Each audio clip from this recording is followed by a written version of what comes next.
Assalamualaikum warahmatullahi wabarakatuh.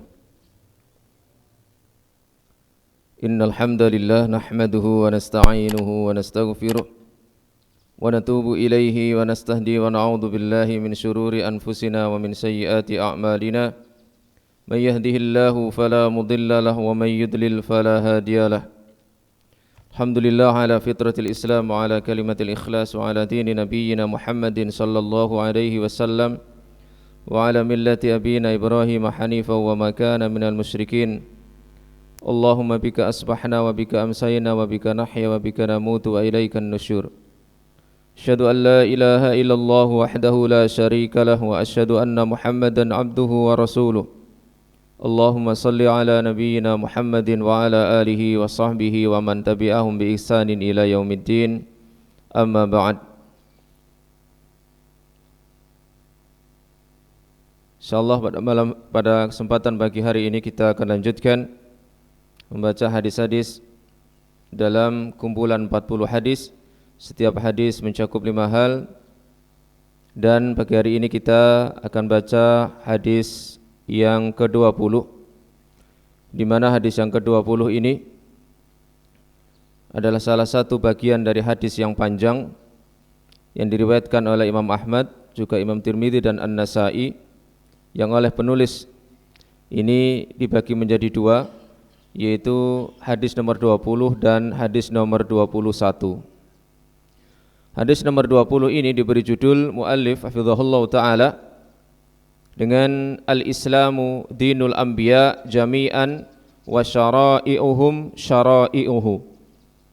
Islam itu sebenarnya adalah agama seluruh para nabi, dan syariat-syariat mereka juga bagian dari syariat-syariat Islam.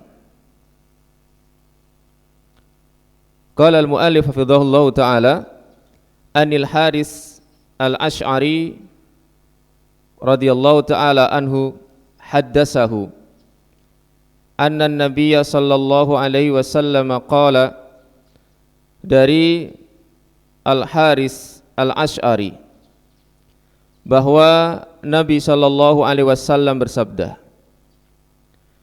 innallaha amara Yahya ibn Zakaria bi khamsi kalimatin. Sesungguhnya Allah memerintahkan kepada Nabi Yahya ibnu Zakaria dengan 5 perintah, dengan 5 kalimat. An ya'mala biha, supaya Nabi Yahya bin Zakaria ini mengamalkannya. Wa ya'muru bani Israil, dan Nabi Yahya juga memerintahkannya kepada Bani Israil an ya'malu biha, agar mereka pun mengamalkannya. Wa innahu kada an yubti'a biha, hampir-hampir saja Nabi Yahya ibnu Zakaria ini terlambat dalam menyampaikan hal tersebut kepada Bani Israel. Faqala Isa, maka Nabi Isa alaihissalam berkata kepada Nabi Yahya. Nabi Yahya dengan Nabi Isa ini hidup sezaman, bahkan sepantaran. Nabi Yahya lahir terlebih dahulu, kemudian Nabi Isa. Ada yang mengatakan jaraknya hanya 3 bulan. Kita tahu bahwa Nabi Yahya alaihissalam ini adalah putra dari Nabi Zakaria. Di dalam surat Maryam, Allah subhanahu wa ta'ala menceritakan bagaimana DP-nya, bahasa Jawanya, bagaimana keadaan Nabi Zakaria ketika memohon kepada Allah subhanahu wa ta'ala agar diberi putra. Padahal saat itu Nabi Yahya sudah menceritakan, inni wahadal admu minni wasta'ala ar-ra'su syaiba. Wahai Tuhanku ya Allah, tulang-tulangku sudah rapuh, lemah, rambut pun sudah dipenuhi uban. Tetapi walam akum bidu'aika rabbi syaqi. Tetapi aku tidak pernah bosan berdoa kepadamu ya Allah. Kemudian juga diceritakan wa mraati akhir. Istriku pun sudah mandul, sudah tua. Hitungan tidak mungkin melahirkan. Namun kemudian Allah Subhanahu wa taala memberikan kabar gembira. Ya Zakaria, inna nubasyyiruka bi ghulamin ismuhu Yahya lam naj'al lahu min qablu samiyya.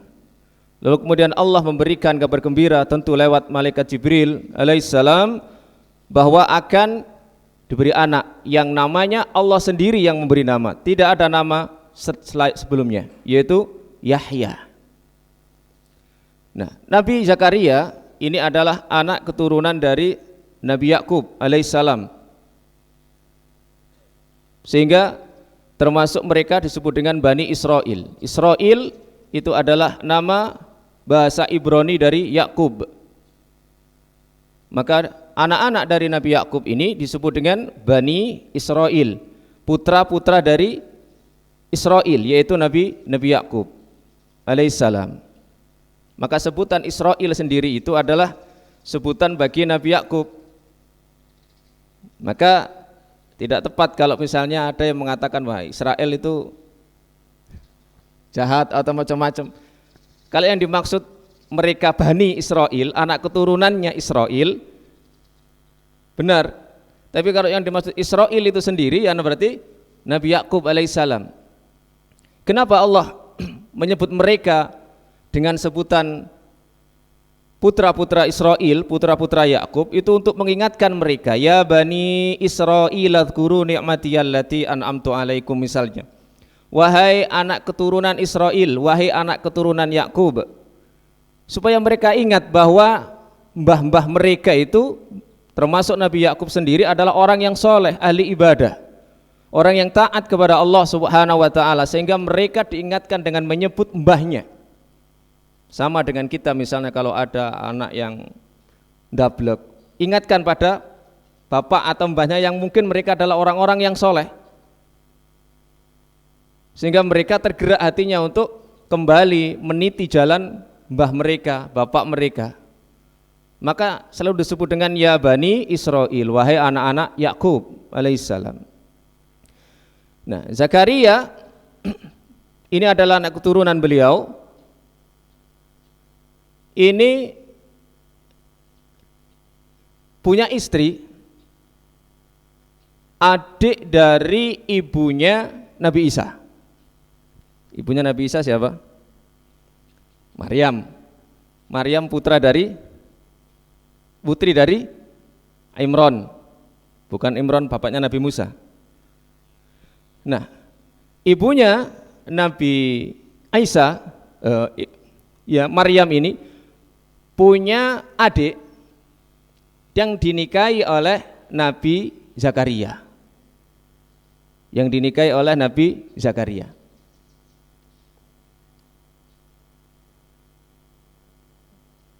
Mohon maaf, ibunya Maryam ya. Ibunya Maryam yang namanya Hana ini adik dari istrinya Nabi Zakaria. Nabi Zakaria punya istri namanya Isya. Isya ini adik dari ibunya Maryam. Berarti dengan Maryam Nabi Zakaria ini, Zakaria dengan Maryam pernah apa? Ponaan. Benar ya? Ponaan. Sehingga ketika Maryam ini lahir, ibunya sudah bernazar. Nabi Zakaria adalah salah satu pengurus di Baitul Maqdis, baratnya kiainya di situ, ya. Karena Allah mengutus Nabi Zakaria ini di situ. Kemudian punya adik ipar. Ya, berarti kan ibunya Maryam ini kan adik iparnya Nabi Zakaria. Yang namanya Hanah tadi itu bernazar. Ketika Allah nanti menakdirkan memiliki anak laki-laki, maka akan diminta untuk mengabdikan seluruh hidupnya di Baitul Maqdis. Ternyata Allah mengendaki Hanah memiliki anak perempuan yang namanya Maryam. Inni wada'tuha unsa. Ya Allah, ternyata aku melahirkan perempuan. Wa inni sammaituha Maryama, dan aku menamaikannya Maryam. Wa inni u'idzuha bika wa dzurriyyataha minasyaitonir rajim, dan aku memohon kepadamu agar anak turunnya dilindungi dari setan yang terkutuk. Lalu kemudian Maryam inilah wakafalaha Zakaria, diasuh oleh pamannya sendiri, yang saat itu sebenarnya para pengurus Baitul Maqdis royoan untuk merawat, mengkafil Maryam ini. Sampai diceritakan dalam Al-Quran, mereka saling berundi dengan masing-masing memegang pena, kemudian dijatuhkan di semacam air. Siapa yang penanya muncul ke atas lebih dahulu, dialah yang berhak merawat Maryam. Ternyata penanya Nabi Zakaria yang terlebih dahulu, sehingga Nabi Zakaria berhak mengasuh Maryam. Kemudian Maryam memiliki mihrab tertentu di Baitul Maqdis. Nah, mihrab tidak bisa kita bayangkan seperti mihrab pengimaman seperti ini. Jadi mihrab, kata para ulama tafsir, dia semacam bangunan yang memang khusus, bahasa kita mungkin sebuah gudaan di dalam masjid untuk ibadah. Maka Nabi Zakaria kemudian melihat berbagai macam karomah yang Allah berikan kepada Maryam ini. Di antaranya setiap selesai ibadah, Nabi Zakaria melihat bahwa di dalam mihrab Maryam itu penuh dengan buah-buahan, dan buah-buahan itu bukan musimnya. Bukan musimnya. Dari mana? Maka Maryam mengatakan, ini adalah rizki dari Allah Subhanahu wa ta'ala yang Allah berikan kepada siapapun yang Allah kehendaki. Maka dari situlah kemudian Nabi Zakaria semakin giat, semakin bersemangat untuk memohon kepada Allah agar diberi anak pula. Maka kemudian tadi Allah memberi kabar gembira, bahkan langsung memberi nama yang namanya tidak pernah ada sebelumnya, yaitu Nabi Yahya. Maka kemudian lahirnya ini unda-undi bahasa kita. Ada yang mengatakan 3 bulan Yahya lahir, kemudian Maryam mengalami peristiwa didatangi oleh malaikat Jibril, kemudian Allah tiupkan ruh dalam rahimnya dan melahirkan yang namanya Nabi Isa. Sehingga ini Nabi Isa dengan Nabi Yahya pernah apa berarti? Bahasa ini apa? Misanan. Jadi dua nabi ini, dan masing-masing punya kelebihan yang mirip. Ya Yahya khudil kitaba biquwah wa atainahul hukma sabiyya. Wa Yahya, ambillah kitab Allah, laksanakan dengan kukuh, dengan semangat. Wa atainahul hukma sabiyya, dan kami beri kebijaksanaan, ilmu sejak masa kecil. Nabi Isa pun begitu pula. Inni Abdullah ataniyal kitaba, ini Abdullah atan kitaba, terus apa dalam surat Maryam itu? Wa ja'alani nabiyya, dan menjadikan aku nabi. Dan kalimat yang terakhir pun sama. Wassalamun alayya yauma, wassalamun alaihi yauma wulida wa yauma yamutu wa yauma yub'atsu hayya. Allah menceritakan keselamatan bagi Yahya, hari di mana dia dilahirkan, hari di mana dia dimatikan, diwafatkan dan dibangkitkan. Kemudian ucapan Nabi Isa juga begitu. Wassalamu alayya yauma wulidtu wa yauma amutu wa yauma ub'atsu hayya. Keselamatan bagiku saat aku dilahirkan, saat aku diwafatkan, dan saat aku dimatikan. Jadi sangat mirip antara Nabi Yahya dengan Nabi Isa alaihi wassalam. Wa ala nabiyyina afdhalus salati wat taslim. Nah, maka hadis ini menceritakan bagaimana ketika Allah Subhanahu wa taala memerintahkan Nabi Yahya bin Zakaria dengan 5 perintah yang harus dia lakukan dan juga disampaikan kepada Bani Israel agar mereka Bani Israel ini juga mengamalkannya.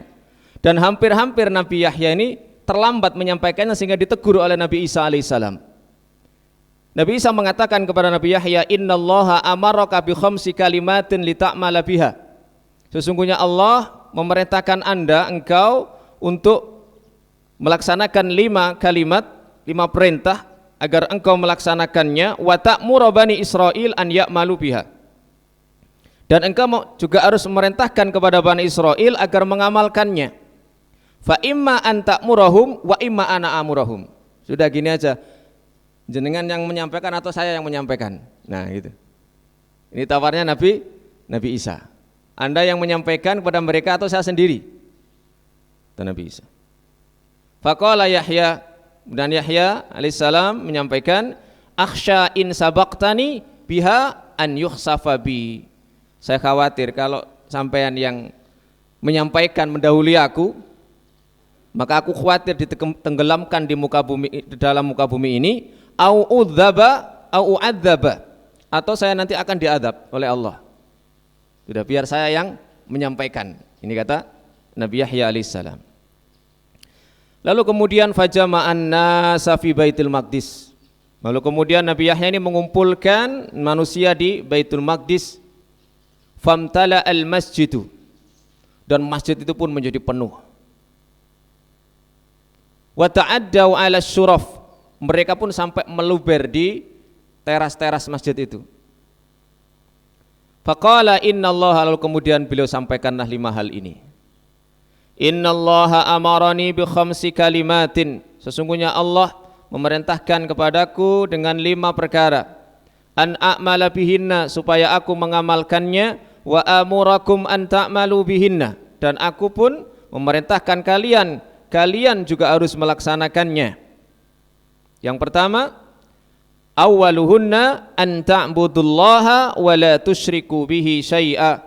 Kalian harus beribadah kepada Allah saja dan kalian tidak boleh menyekutukannya dengan sesuatu apapun. Ini prinsip dari kesamaan seluruh dakwah para nabi dan para rasul adalah an ya'budullaha wa la yusyriku bihi syai'a. Kiranya mereka harus hanya memurnikan ibadah kepada Allah dan tidak melakukan kesyirikan dengan suatu apapun. Semuanya sama, inti dakwah mereka para nabi dan para rasul dari awal sampai akhir, yang utama adalah prinsip ibadah, memurnikan ibadah hanya kepada Allah Subhanahu wa taala dan tidak melakukan kesyirikan kepada Allah dengan suatu apapun. Kemudian beliau memberikan satu permisalan agar mudah dipahami. Wa inna masala man asyraka billah, sesungguhnya permisalan orang yang menyekutukan Allah, kama sali rajulin ishtara abdan, seperti seseorang yang membeli seorang budak hamba sahaya, min khalisi malihi, dari hartanya sendiri, bidahabin aw wariqin, baik dengan emas ataupun perak. Faqala, kemudian dia mengatakan, hadhihi dari wa hadha amali, ini adalah rumahku, ini adalah pekerjaanku, fa'mal wa addi ilayya, maka engkau pun harus membantu pekerjaan dan menunaikannya kepadaku. Setelah dia membeli seorang budak, disampaikan, ini rumahku, ini pekerjaanku, engkau harus membantu pekerjaanku, melaksanakan perintahku. Fakana ya'malu wa yu'addi ila ghairi sayyidi. Nah, ternyata tiba-tiba budak yang sudah dia beli dengan hartanya ini, dia justru bekerja kepada orang lain. Dia tidak tunduk patuh melaksanakan perintah dari majikan yang sudah membelinya tadi. Justru dia mengalihkan kesetiaannya kepada yang lainnya.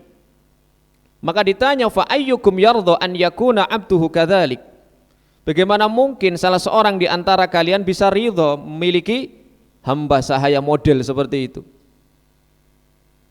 Tentu tidak akan ridha. Itu permisalan yang dibuat oleh Nabi Yahya untuk menjelaskan bagaimana terlarangnya mereka melakukan kesyirikan, menduakan Allah Subhanahu wa taala, sebagaimana seorang budak yang sudah dibeli oleh tuannya, kemudian dia justru mengalihkan kesetiaan pekerjaannya kepada orang lain, tentu tidak akan ridha. Kemudian yang kedua adalah wa innallaha amarakum bis-shalah, sesungguhnya Allah memerintahkan kalian bis-shalah, dengan melakukan salat. Salat ini menjadi syariat yang secara umum semuanya sama, para nabi dan para rasul, hanya saja kaifiyah dan waktu-waktu yang berbeda-beda ya, di antara mereka. Rasulullah SAW diceritakan ketika beliau sebelum mendapatkan perintah 5 waktu, maka beliau sholat di waktu pagi dan petang dengan kaifiyah ya, hampir sama, ada berdiri dan rukuk serta sujudnya. Ibnu Katsir menyebutkan 2 rakaat. Dan para nabi dan para rasul juga seperti itu. Wa amuruk fa idza shallaitum fala taltafitu. Jika kalian salat, kalian jangan tolak-toleh, jangan berpaling. Kata iltifat, berpaling ini ada 2 macam kata para ulama. Yang pertama, berpaling hatinya. Ini berat. Berpaling hatinya. Ketika seseorang salat hatinya berpaling, maka tidak boleh. Namun yang dimaksud berpaling di sini kata para ulama adalah berpaling dari sisi fisik. Dia tidak boleh seseorang tolah-toleh ketika sholat, karena orang yang noleh itu namanya ikhtilasun yakhtalisuhu syaiton. Itu berarti kecopetan. Kalau menolehnya sampai badannya, dadanya ini menghadap selain Ka'bah, maka menjadi batal. Tapi kalau yang menoleh ini wajahnya noleh, maka ini ikhtilas. Ikhtilas artinya kecopetan. Sholatnya dicopet oleh setan dengan dikuranginya pahala. Bahkan ada larangan untuk melihat ke atas. Sholat itu ya, ketika berdiri maka yang dilihat posisinya untuk membantu kekhusyuan adalah tempat sujudnya.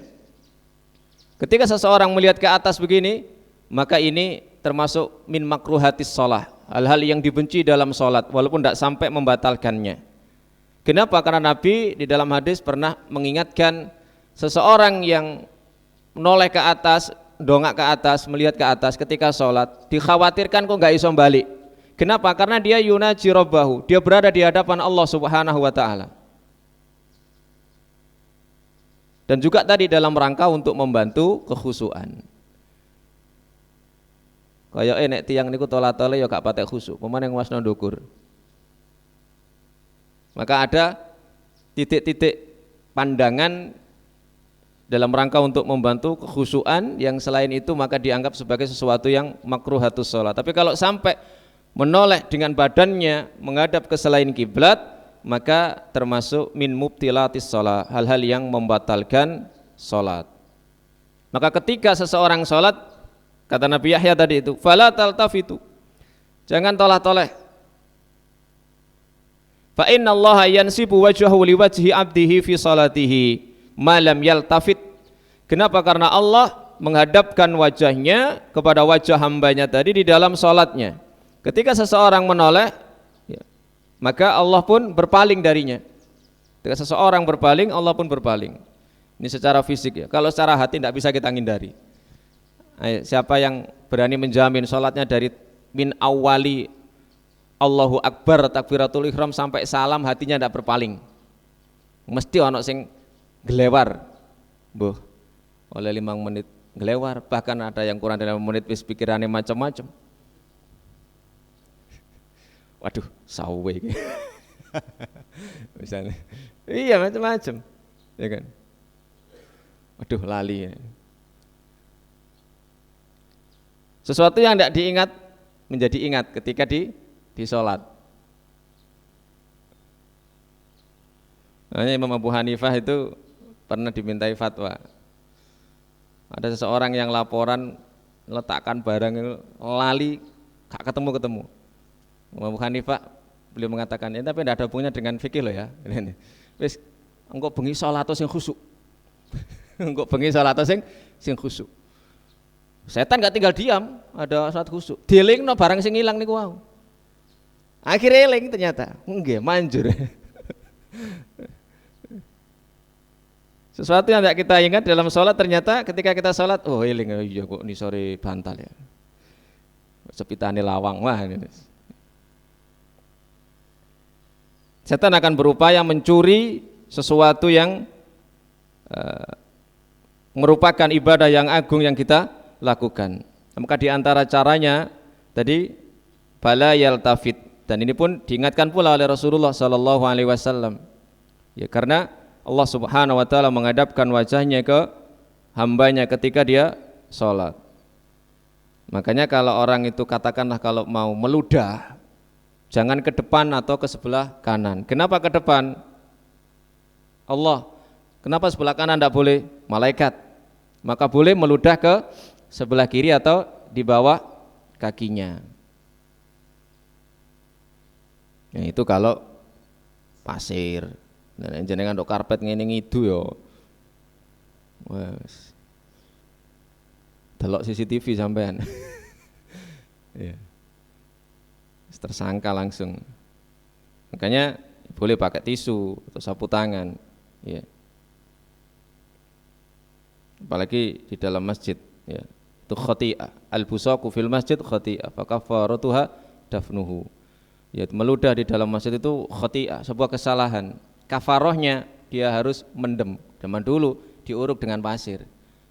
Nabi itu pernah sampai mengambil dahaknya orang di dalam masjid dengan tangan beliau sendiri dan dibuang ke keluar masjid. Itu yang kedua. Yang ketiga yang diperintahkan oleh Allah untuk disampaikan dan diamalkan secara khusus oleh Nabi Zakaria dan Nabi Yahya kepada Bani Israel adalah yang ketiga mana? Wa amurukum bisyam, aku perintahkan kalian puasa. Fa inna masalah dzalika. Nah, yang ketiga ini puasa. Ya, tentu puasa secara umum sama dengan syariat yang dibawa oleh Nabi sallallahu alaihi wasallam, tetapi ada kekhususan yang berbeda. Makanya Nabi mengatakan al-farqu baina shaumina wa shaumi ahlil kitab, di antaranya adalah aklatus sahur. Sesuatu yang berbeda antara yang membedakan puasa kita dengan ahlul kitab, Yahudi dan Nasrani termasuk Bani Israel adalah makan sahur. Maka alhamdulillah kita ada makan sahurnya. Fakulu washrabu hatta yatabayyana lakumul khaytul abyadu minal khaytil aswadi minal fajr. Syariat puasa sebelum kita sebagai umat Nabi ini ya sudah, setelah selesai berbuka ya sudah, lanjut lagi sampai besok lagi. Bahkan di awal-awal diceritakan ketika awal-awal perintah puasa Nabi SAW itu ada seorang sahabat yang keturun, kerjanya berat siang hari, sore tertidur, sampai maghrib habis belum buka, maka kemudian harus lanjut lagi, tidak boleh makan lagi. Maka turunlah ayat uhilla lakum lailatas siyamir rafathu ila nisaikum, termasuk mereka malam harian juga tidak boleh kumpul, dan itu berat, tidak boleh hubungan suami istri. Walaupun bulan Ramadan malam hari, awalnya tidak boleh. Sehingga hal tersebut kuntum tahtanuna anfusakum, kalian terbebani dengan itu.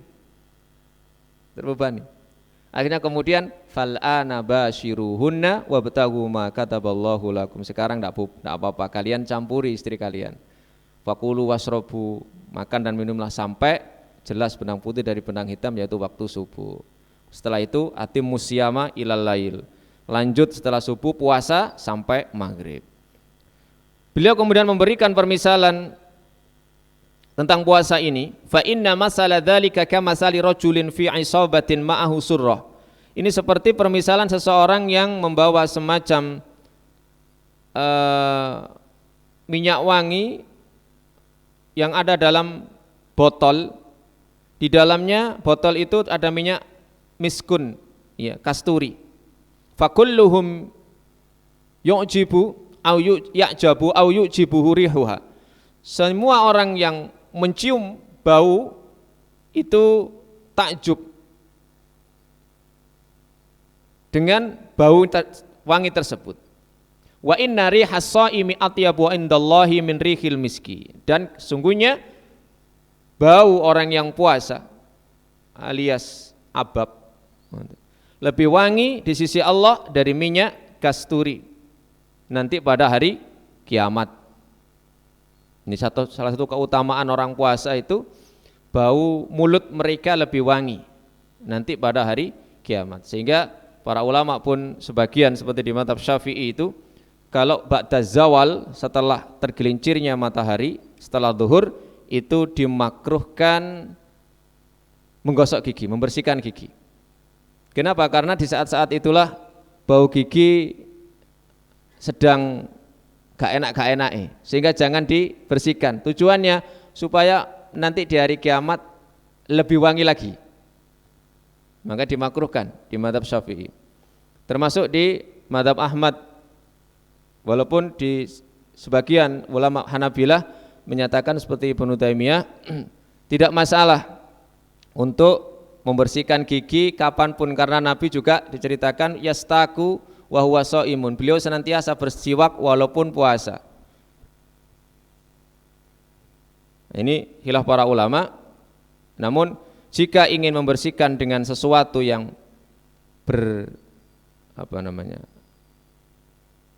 berasa seperti pasta gigi, maka itu hendaknya dihindari di siang hari Ramadan. Ya, lebih amannya kalau misalnya ingin mempraktikkan itu ya pakai siwak, atau kalau membersihkan tidak pakai odol, tidak pakai pasta gigi, pakai sikatnya saja. Artinya ya sebagian ulama tetap menganjurkan, bukan berarti orang yang berpuasa itu kemudian berlomba-lomba tidak enak-enakan abape. Yang keempat, wa amurukum bis shadaqah, aku perintahkan kalian dengan sedekah. Yang dimaksud adalah sedekah wajibah, yakni zakat. Fa inna masala dzalika kamasali rajulin, permisalannya adalah seperti seseorang yang asarahul aduwu, yang ditawan oleh musuh, fa ausaku yadahu, musuh itu kemudian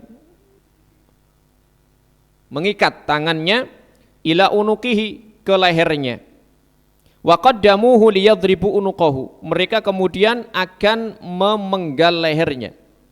Seperti seseorang yang ditawan musuh, kemudian tangannya diikat ke lehernya dan sudah akan dipotong lehernya, akan dibunuh. Faqala ana abdihi minkum, kemudian orang yang ditawan ini mengatakan, aku akan menebus, memberikan tebusan kepada kalian, bil qalil wal kasir, baik dengan yang sedikit ataupun dengan yang banyak. Fafada nafsahu minhum, lalu kemudian orang tersebut pun bisa membebaskan dirinya dari mereka. Apa yang menjadikan terbebasnya itu dengan sedekah, dengan zakat.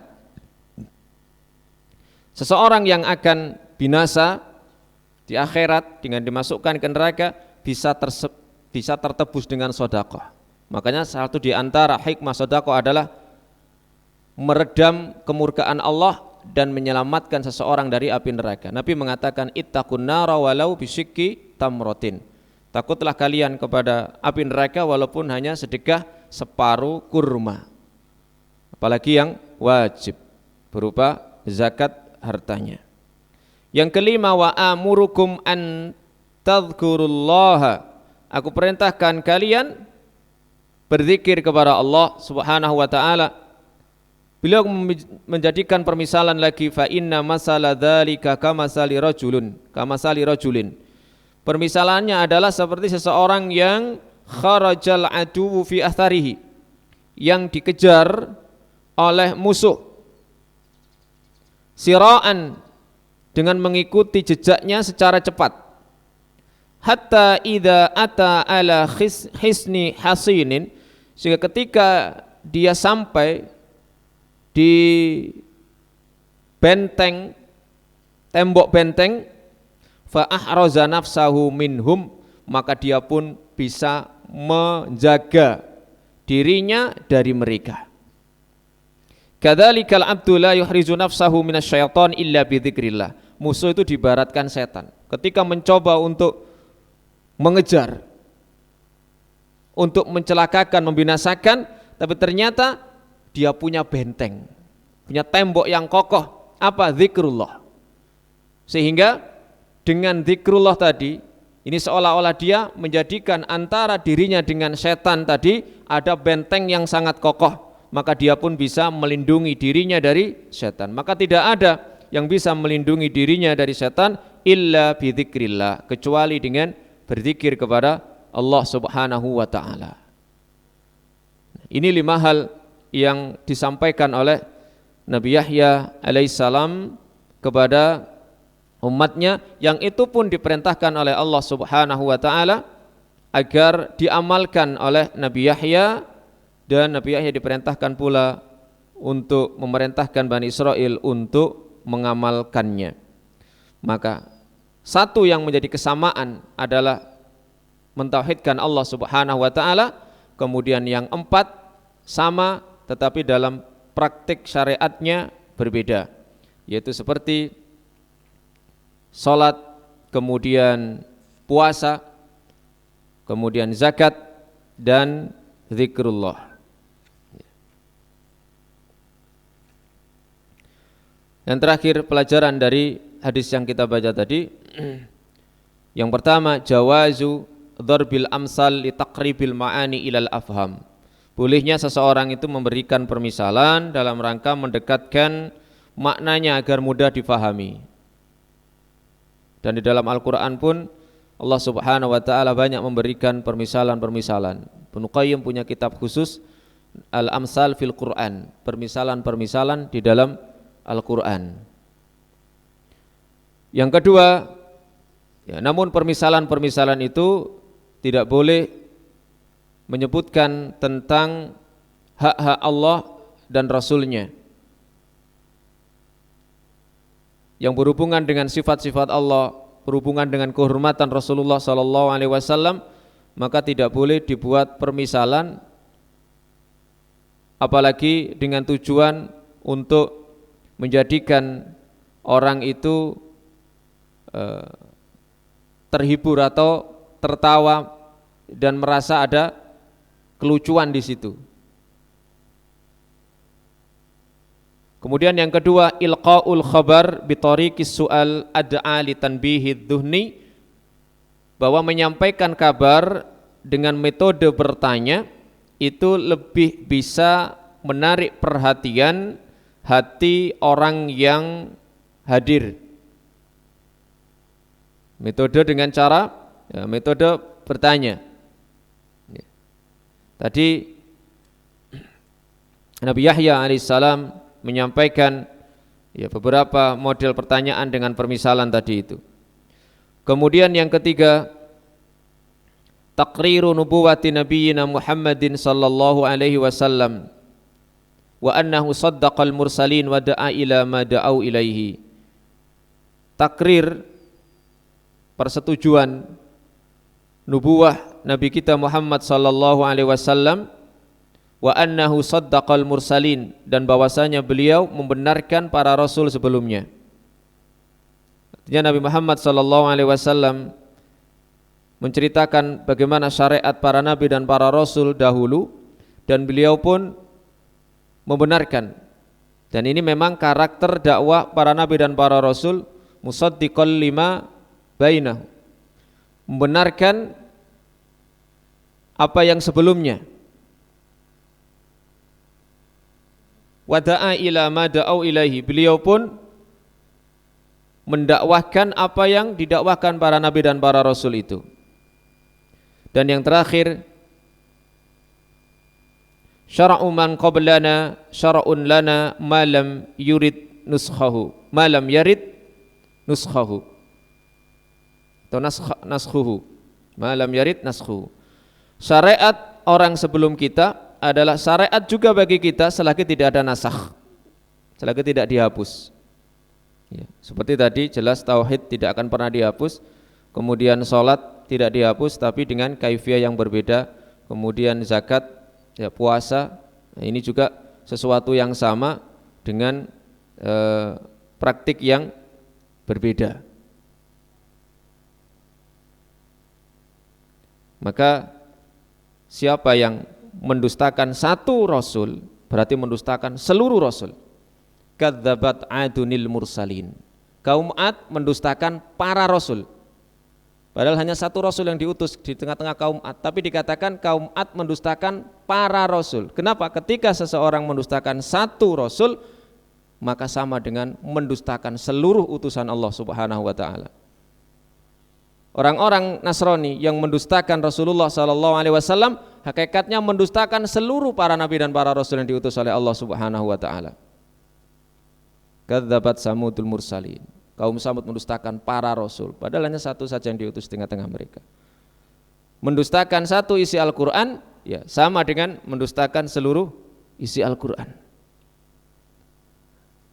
Mudah-mudahan bermanfaat bagi kita dan menjadikan kita semakin yakin dan bangga dengan dijadikannya kita oleh Allah Subhanahu wa taala sebagai umat Rasulullah sallallahu alaihi wasallam. Subhanakallahumma bihamdika asyhadu an la ilaha illa anta astaghfiruka wa atubu ilaik. Assalamualaikum warahmatullahi wabarakatuh.